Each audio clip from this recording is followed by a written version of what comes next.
লন্ডনে প্রবাসী বাংলাদেশিদের অংশগ্রহণে জমে উঠেছে বাংলাদেশি চারা মেলা।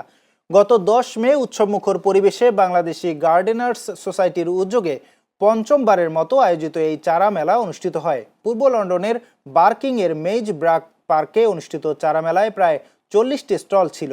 কর্তৃপক্ষ জানিয়েছে প্রায় ২৫,০০০ চারা বিক্রি হয়েছে। চ্যানেল এস এর যুক্তরাজ্য প্রতিনিধি এহসানুল ইসলাম চৌধুরী শামীম জানান, সকাল থেকেই মেলায় ছিল দর্শনার্থীদের উপচে পড়া ভিড়।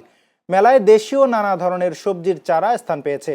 লাউ, কুমড়া, ঢেঁড়স, লাল শাক, পুঁইশাক, মরিচ, ধনেপাতা সহ বিভিন্ন পরিচিত দেশি সবজির চারার প্রতি ছিল ক্রেতাদের ব্যাপক আগ্রহ।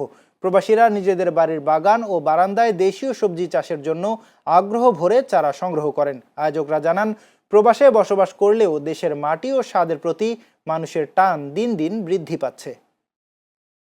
খুব খুব ভালো লাগে গার্ডেন দিয়ে আমরা একটা কমিউনিটি, খুব একটা স্ট্রং কমিউনিটি। আমরা দুইটা আইডেন্টিটি এখানে, আমরা ব্রিটিশ বাংলাদেশি আর আমরা সব গার্ডনার এখানে। কোনো মানুষ খুব সাকসেসফুল গার্ডনার আর আমার মতো কোনো মানুষ খুব আনসাকসেসফুল বিগিনার, কিন্তু আমরা সবাই ট্রাই করি প্রত্যেক বছর নেওয়া এইগুলা রই। আর সারা সামার ওগুলারে দেখি যে বাড়েনি, কোনো সময় বাড়ে কোনো সময় বাড়ে না। সো না হইলে খুব ভালো লাগে।